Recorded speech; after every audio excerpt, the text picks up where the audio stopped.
नमस्कार, आप देख रहे हैं न्यूज़ एट 10। मैं हूं आपके साथ भावना नैयर। देश और दुनिया की बड़ी और अहम खबरों को लेकर हम हाजिर हैं। शुरुआत कर लेते हैं बुलेटिन की इस वक्त की टॉप हेडलाइंस के साथ। कृषि मशीनरी पर जीएसटी सुधारों को लेकर अहम बैठक आज। केंद्रीय कृषि मंत्री शिवराज सिंह चौहान ने की बैठक की अध्यक्षता। कृषि क्षेत्र में जीएसटी नेक्स्ट जेन रिफॉर्म पर चर्चा।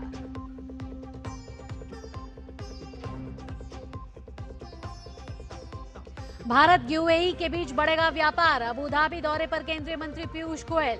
कहा, यूएई से द्विपक्षीय व्यापार बढ़ाने की अपार संभावनाएं। अमेरिका के साथ भी साझेदारी मजबूत।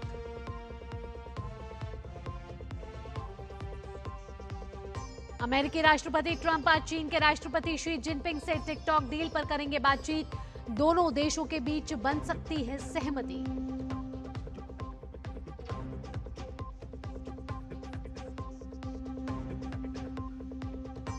उत्तराखंड के चमोली और हिमाचल प्रदेश के किन्नौर जिले में फटा बादल। राहत कार्य जारी, सेना की ली जा रही है मदद।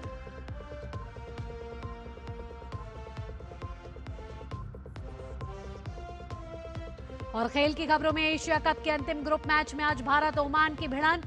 सूर्य कुमार की टीम आज कर सकती है बैटिंग ऑर्डर में प्रयोग। ओमान पहली बार करेगा भारत का सामना। और अब खबरें विस्तार से। कृषि मशीनरी पर जीएसटी सुधारों को लेकर केंद्रीय कृषि मंत्री शिवराज सिंह चौहान आज ट्रैक्टर एवं कृषि यंत्रीकरण से जुड़े सभी संगठनों के प्रतिनिधियों के साथ बैठक की है। बैठक में ट्रैक्टर और कृषि यंत्रीकरण संघ, कृषि मशीनरी निर्माता संघ, अखिल भारतीय कंबाइन हार्वेस्टर निर्माता संघ और power tiller association of India सहित अन्य संबंधित संगठनों के प्रतिनिधियों ने भाग लिया। बैठक के बाद कृषि मंत्री शिवराज सिंह चौहान ने प्रेस कॉन्फ्रेंस कर बताया कि सरकार का संकल्प है कि किसानों की आमदनी और को बढ़ावा और उत्पादन लागत को कम करना और घटी हुई जीएसटी का लाभ किसानों तक पहुंचाना। इसी उद्देश्य के लिए आज कृषि मंत्रालय ने कृषि मशीनरी से जुड़े संगठनों के साथ अहम बैठक की है। कृषि मंत्री ने कहा कि जीएसटी नेक्स्ट जेन रिफॉर्म के बाद बड़े और छोटे सभी ट्रैक्टर्स पर 23,000 से 63,000 रुपए तक कम होंगे।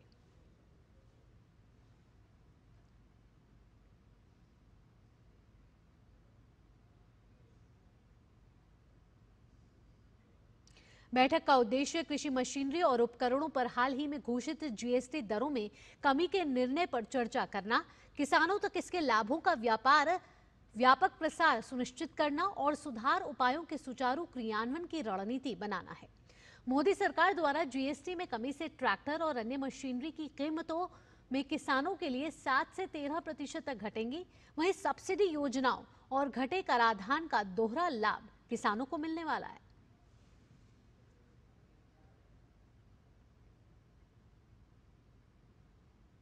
जीएसटी नेक्स्ट जेन रिफॉर्म में किसानों को बड़ा फायदा होने वाला है। वहीं कृषि क्षेत्र में हो रहे अनुसंधान कार्य से भी देश का किसान प्रगति की ओर बढ़ रहा है। आइए आपको समस्तीपुर के सुधांशु कुमार की कहानी सुनाते हैं, जिनकी खेती का हर कोई मुरीद बन बैठा है। कृषि में अनुसंधान करने वाले भी उनके यहाँ डेरा डालने पहुंच चुके हैं। समस्तीपुर के नया नगर से देखते हैं हमारे संवाददाता आलोक की ये खास report.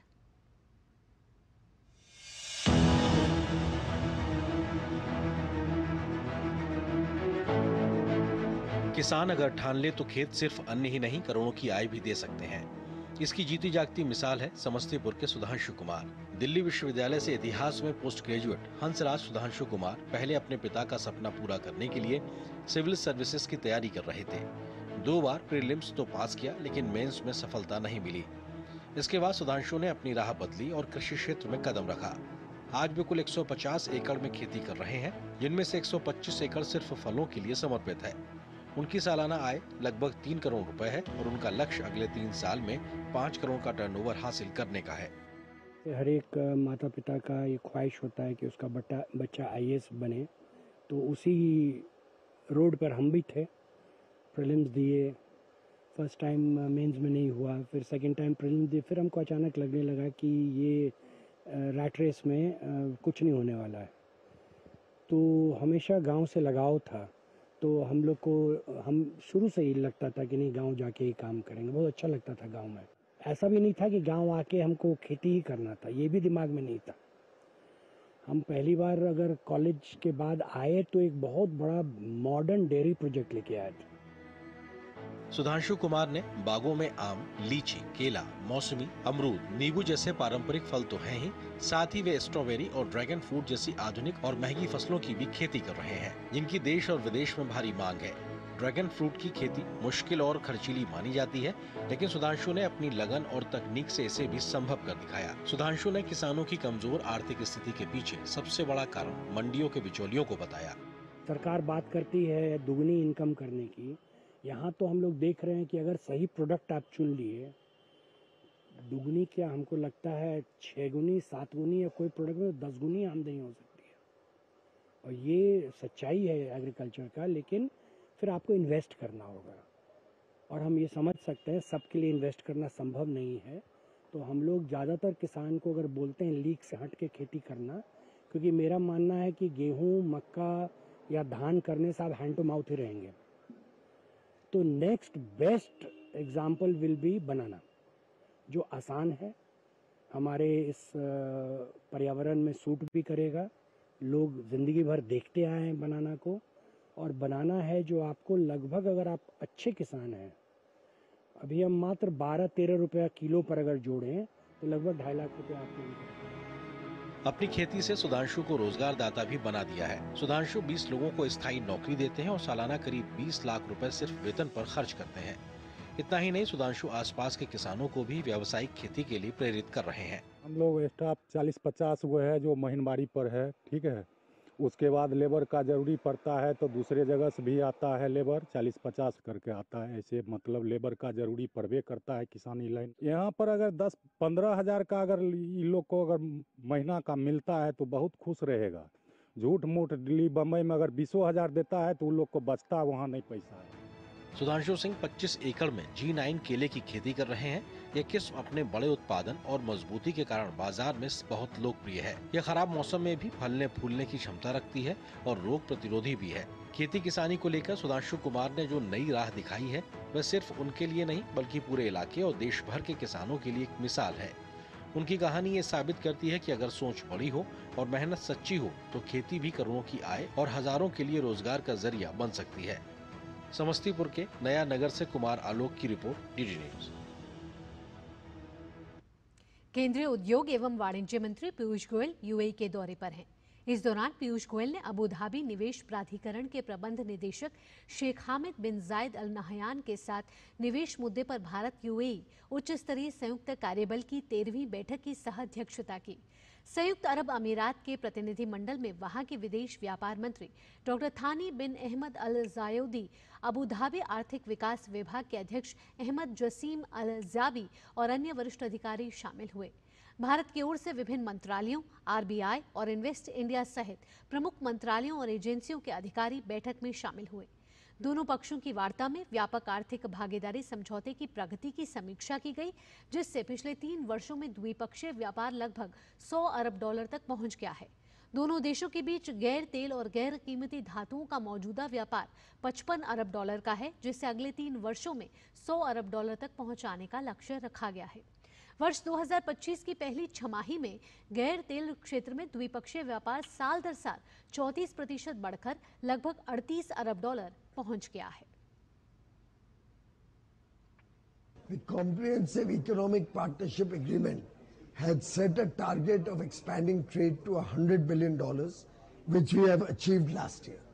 Now we have changed and expanded that target, that in the non-oil, non-precious metal sector, we should attempt to go up to $100 billion, which is almost doubling the non-oil, non-precious metal trade in the next 3 to 4 years.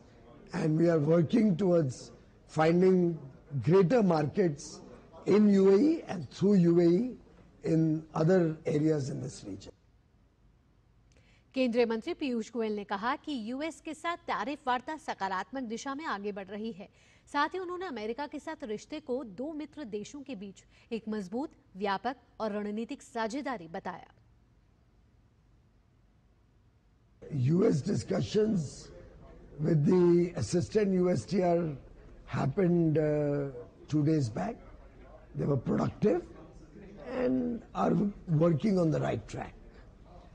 The US relationship is a very strong, comprehensive, strategic partnership between two friendly countries. केंद्रीय उद्योग और वाणिज्य मंत्री पीयूष गोयल ने Abu Dhabi में भव्य स्वामी नारायण मंदिर में दर्शन किया। दर्शन के बाद एक्स पर लिखा कि मंदिर को आध्यात्मिक अनुग्रह और स्थापत्य कला की उत्कृष्टता का प्रतीक है। ये भारत यूएई सांस्कृतिक साझेदारी का एक गौरवशाली प्रमाण है जो शांति और विरासत के साझा मूल्यों का उत्सव मनाता है।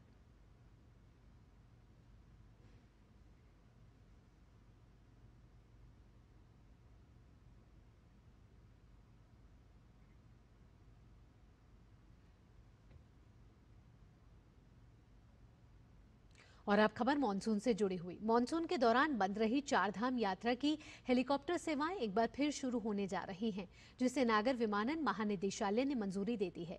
साथ ही सुरक्षित और निर्बाध परिचालन के लिए उन्नत सुरक्षा उपायों के निर्देश जारी किए गए हैं, जिसमें सुरक्षा में कोई चूक बिल्कुल बर्दाश्त न करने के स्पष्ट आदेश दिए गए हैं।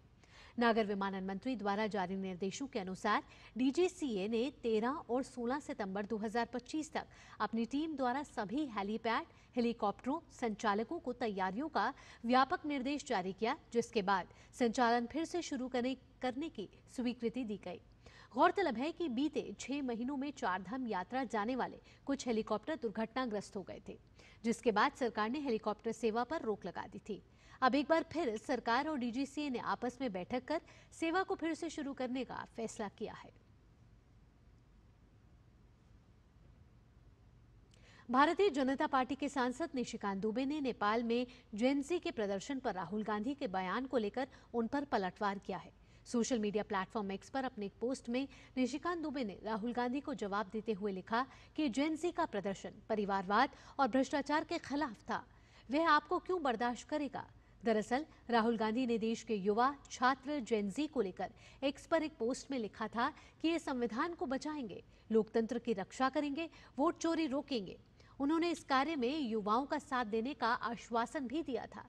इसी के जवाब में अब निशिकांत दुबे ने राहुल गांधी को नेपाल जेनजी प्रदर्शन की पृष्ठभूमि के साथ ही गांधी परिवार का इतिहास भी याद दिलाया है। निशिकांत दुबे ने अपने पोस्ट में लिखा कि जेनजी परिवारवाद के खिलाफ है। वह नेहरू जी, इंदिरा जी, राजीव जी, सोनिया जी के बाद राहुल जी को क्यों बर्दाश्त करेगा? जेनजी भ्रष्टाचार के खिलाफ है, आपको क्यों नहीं भगाएगा? वह बांग्लादेश में इस्लामिक राष्ट्र और नेपाल में हिंदू राष्ट्र बनाना चाहता है, वह भारत को हिंदू राष्ट्र क्यों नहीं बनाएगा? देश छोड़ने की आप करो तैयारी आ रहे हैं।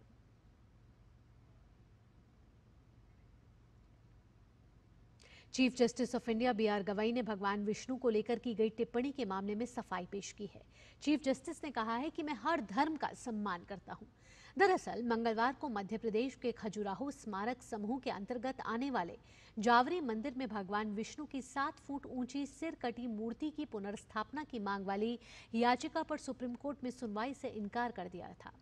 याचिका पर सुनवाई से इनकार करते हुए सीजेआई जस्टिस बी.आर. गवई ने कहा था कि अब आप भगवान से ही प्रार्थना कीजिए। उन्होंने याचिकाकर्ता से कहा कि आप कहते हैं कि आप भगवान विष्णु के परम भक्त हैं, तो अब वही आपकी सहायता कर सकते हैं। Justice B R. गवई ने यह भी कहा था कि यह विषय एएसआई के अधिकार का क्षेत्र है, इसमें कोर्ट अपनी ओर से कोई आदेश नहीं दे सकता है। सॉलिसिटर जनरल तुषार मेहता ने भी सीजेआई के समर्थन में कहा था कि मैं चीफ जस्टिस को 10 साल से जानता हूं, लेकिन जिस तरह सीजेआई को निशाना बनाया जा रहा है वो गंभीर मामला है। तुषार मेहता ने यह भी कहा कि चीफ जस्टिस हर धर्म से जुड़े स्थान पर जाते हैं। इस दौरान वरिष्ठ वकील कपिल सिब्बल ने भी कहा कि सोशल मीडिया एक बेलगाम घोड़ा हो चुका है, जिसका खामियाजा हम हर रोज भुगतते हैं। इस पर चीफ जस्टिस ने कहा कि नेपाल में जो कुछ हुआ उसके पीछे सोशल मीडिया एक बड़ी वजह रही।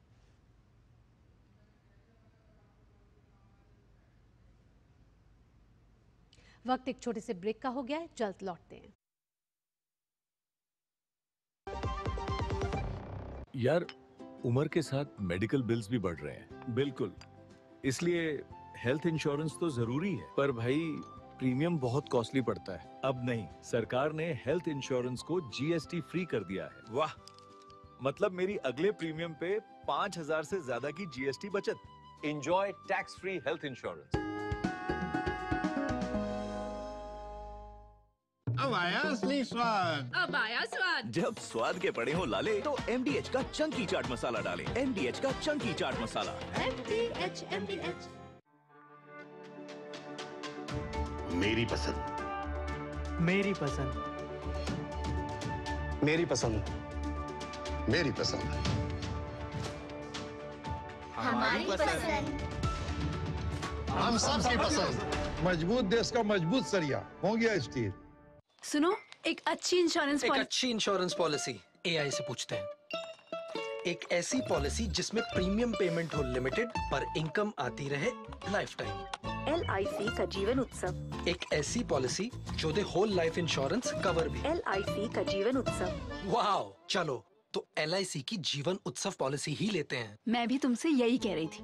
LIC का जीवन उत्सव। लाइफ टाइम सेलिब्रेशन मनाइए। LIC के जीवन उत्सव के साथ फ्यूचर सेट है। MDH की देगी मिर्च। देगी मिर्च का तड़का, अंग अंग फड़का। MDH की देगी मिर्च। अब बात डीडी न्यूज की खास सीरीज जन जन के प्रधानमंत्री की, जिसमें डीडी न्यूज ने प्रधानमंत्री नरेंद्र मोदी के सशक्त और दूरदर्शी नेतृत्व में पिछले 11 सालों से चलाए जा रहे विभिन्न जन कल्याणकारी और लोकप्रिय योजनाओं का गहन विश्लेषण किया और उन योजनाओं का लेखा जोखा आपके सामने लेकर आया है। इसी कड़ी में आज हम बताएंगे कि कैसे प्रधानमंत्री नरेंद्र मोदी के नेतृत्व में समाज का हर वर्ग सशक्त हो रहा है और भारत विकसित राष्ट्र बनने की ओर अग्रसर है। संकल्प से सिद्धि तक का ये सफर कैसे साकार हो रहा है, आइए आपको दिखाते हैं।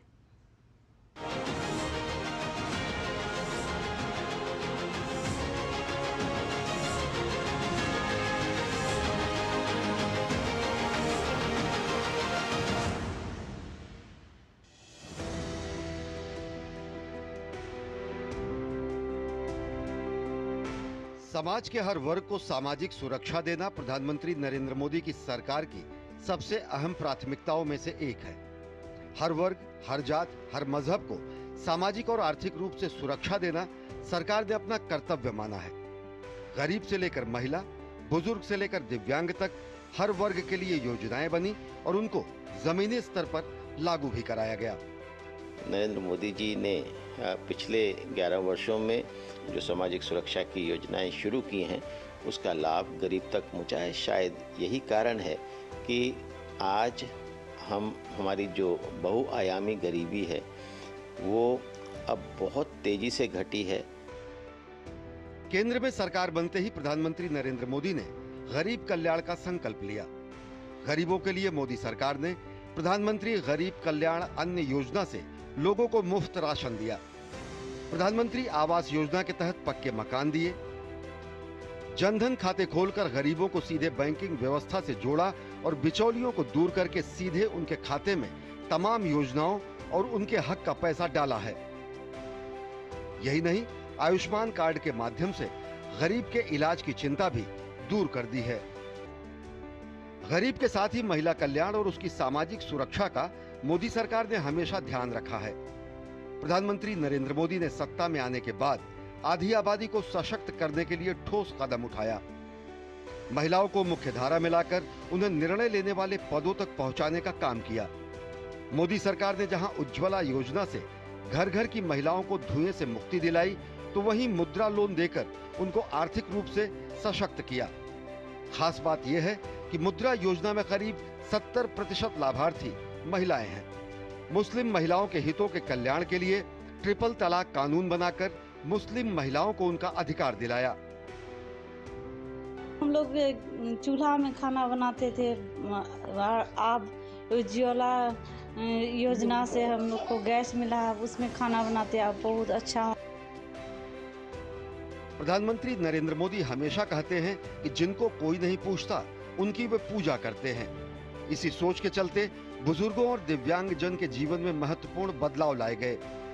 आयुष्मान भारत योजना में 70 साल से अधिक बुजुर्गों को शामिल करके उनको इलाज की गारंटी दी, जिससे बुजुर्गों की बड़ी चिंता दूर हुई। बुजुर्गों के सामाजिक कल्याण का बड़ा बदलाव हुआ है 3 पेंशन योजनाओं से, जिनसे उनके जीवन की बड़ी चिंता दूर हो रही है। ये 3 योजनाएं अटल पेंशन योजना, जीवन ज्योति योजना और प्रधानमंत्री सुरक्षा बीमा योजना। वहीं दिव्यांग जन के लिए एक्सेसिबल इंडिया अभियान और पेंशन और रोजगार योजनाएं शुरू की गई हैं, जिससे उनके जीवन में खुशहाली की बहार आई है। केंद्र सरकार की तरफ से एक योजना होती है आयुष्मान योजना, इसके अंतर्गत हमने यहाँ पर पीबीएम में आके इनका इलाज करवाया और सारी सुविधाएं हमें फ्री मिली है। मोदी सरकार ने हर वर्ग को सुरक्षा की गारंटी दी है, चाहे गरीब हो या महिला, बुजुर्ग हो या दिव्यांग। मोदी सरकार की सामाजिक सुरक्षा योजनाओं और नारी बंधन जैसे ऐतिहासिक कदमों ने हर वर्ग तक सुरक्षा, सम्मान और आत्मनिर्भरता पहुंचाई है। Bureau report, DD news. प्रधानमंत्री नरेंद्र मोदी के 75वें जन्मदिन पर देश दुनिया से बधाई संदेश आ रहे हैं। वहीं तमाम बड़ी हस्तियों ने प्रधानमंत्री से अपनी मुलाकातों के किस्से बताए हैं और पीएम मोदी की जीवन यात्रा के विभिन्न पहलुओं पर प्रकाश डाला है। डीडी न्यूज की विशेष सीरीज एक नेतृत्व एक प्रेरणा में जाने माने पटकथा लेखक और गीतकार प्रसून जोशी ने भी प्रधानमंत्री मोदी को जन्मदिन की शुभकामनाएं देते हुए न केवल उनके जीवन पर रोशनी डाली है, बल्कि उनके साथ अपने संस्मरणों को भी साझा किया है। आइए सुनते हैं उनका क्या कहना है।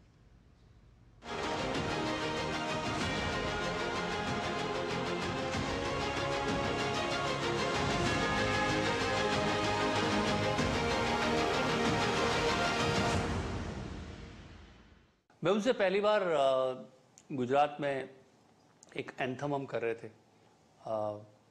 गरवी गुजरात, तब मिला था। और तब से अब तक जब मैं उनसे मिला हूँ, एक तो जिस विषय पर वो आपसे चर्चा करते हैं उस विषय को वो बहुत अच्छी तरह से समझते हैं और बहुत अच्छे लिसनर है। वो आपको कुछ समय में लगता है कि मुझे सुन रहे हैं। उनके पास बहुत धैर्य है दूसरों को सुनने का, और मुझे लगता है कि वो जो भी बात आपसे शेयर करते हैं वो उनके अपने पर्सनल एक्सपीरियंसेस होते हैं, अनुभूत सत्य जिसे हम कहते हैं, भोगा हुआ सत्य जिसे हम कहते हैं। ऐसा नहीं कि हवाई बातें हैं, उन्होंने अपने हाथ से काम किया हुआ है, तो वो पता लगता है। जब वो आपसे कोई अनुभव बताते हैं तो वो अनुभव उनका अपना अनुभव होता है कि मैं कैसे इस गांव में गया था और कैसे मैं इस एक प्रक्रिया से जुड़ा था। तो उसमें एक सच होता है, एक ईमानदारी होती है, और वही आपको आपके अंदर रह जाती है, उसकी अनुगूंज आपके अंदर रह जाती है। एक इंटरव्यू उनका किया था लंदन में, तब कहा भी था मैंने कि धरती के अंतस में जो गहरा उतरेगा उसी के नैनों में जीवन का राग दिखेगा। जिन पैरों में मिट्टी होगी, धूल सजेगी, उन्हीं के आगे एक दिन सारा विश्व झुकेगा। तो मुझे लगता है कि वो एक, जिनमें धूल है, जिनमें सत्य है, ऐसे अनुभव वो साझा करते हैं। तो उनके अंदर प्रवृत्ति है चीज़ों को करने की, और आपको वो इसी तरफ प्रेरणा इसी तरह की आपको देते हैं कि वो अब आपने ये बात की है, अब इस बात को करने के बाद इस बात को करें भी। तो एग्जीक्यूशन में भी उनका उतना ही यकीन है। मैंने हमेशा देखा है कि जो बात वो कहते हैं, वेव्स की ही आप ले लीजिए बात, वर्षों पहले उन्होंने वेव्स का जिक्र किया था कि इस तरह का एक समिट हमारे देश में होना चाहिए, विश्व स्तरीय। तो फिर उसे हमने होता हुआ देखा, वो हुआ। ऐसा नहीं कि वो बातों में आता था और चला जाता था। तो मुझे लगता है कि जितना वो करने में यकीन रखते हैं वो बहुत प्रेरणास्पद होता है सबके लिए। जो भी उनके साथ काम करते हैं उनको एक अथक परिश्रम उनका दिखाई देता है, कार्य के प्रति प्रतिबद्धता है वो दिखाई देती है। वो बहुत प्रेरणास्पद है लोगों के लिए, और खासकर युवाओं के लिए जिनको लगता है कि क्या कर सकता हूं मैं, इस पर यकीन होना चाहिए, कि क्या नहीं कर सकता इसका स्मरण बार बार क्यों किया जाए। फिल्म इंडस्ट्री से भी जब वो मिले हैं, हमेशा उन्होंने फिल्म इंडस्ट्री को इंस्पायर किया या प्रेरणा दी है और कहा है कि भाई आप विश्व स्तरीय काम कीजिए, और जो हमारे देश को जिस पर गौरव हो ऐसा काम कीजिए।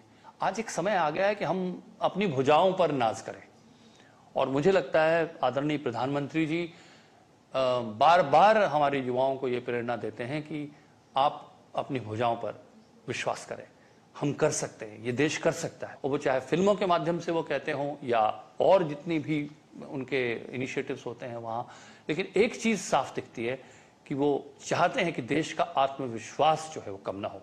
मेरे अनुभवों में बिल्कुल साम्य है। जो आपको लगता है कि प्रधानमंत्री जी सच में विश्व देखता है कि वो चाहते हैं, वो सच में ऐसा ही है। उनसे मिलकर भी यही आप आश्वस्त हो जाते हैं कि जो मैं सोचता था वो स्वयं ऐसे ही हैं। उनके अंदर सुनने का धैर्य है आपको, और आपको कभी ये नहीं लगता कि मेरी बात सुनी नहीं गई या मुझसे एक दूरी थी। बहुत आत्मीय संबंध रखते हैं, जिससे भी मिलते हैं आत्मीयता से मिलते हैं, और लक्ष्य के प्रति उनका समर्पण जो है वो बड़ा प्रेरणा देता है। आपको हमेशा ये अनुभव और एहसास होता है आदरणीय प्रधानमंत्री जी के साथ कि वो आगे बढ़ के आप तक पहुंचते हैं। फिल्म इंडस्ट्री के ही वो लोगों से मिल रहे थे।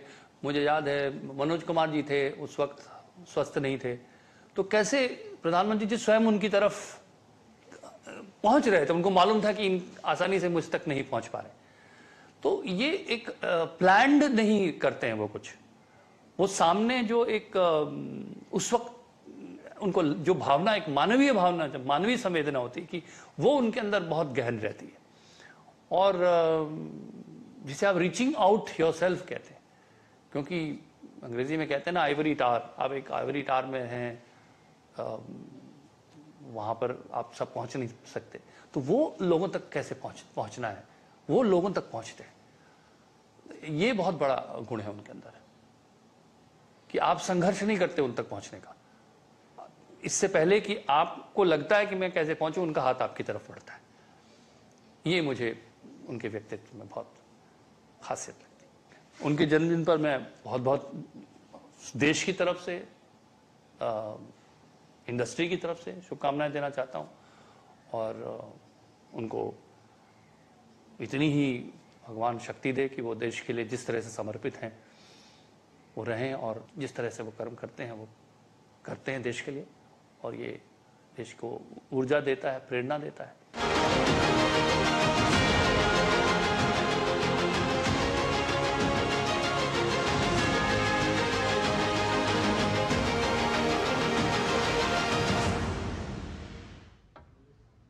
न्यूज़ 10 में फिलहाल इतना ही। अगला कार्यक्रम आप देखेंगे खबरों का सरपंच न्यूज़ पंच, मेरी सहयोगी कृतिका के साथ। दीजिए अनुमति, नमस्कार।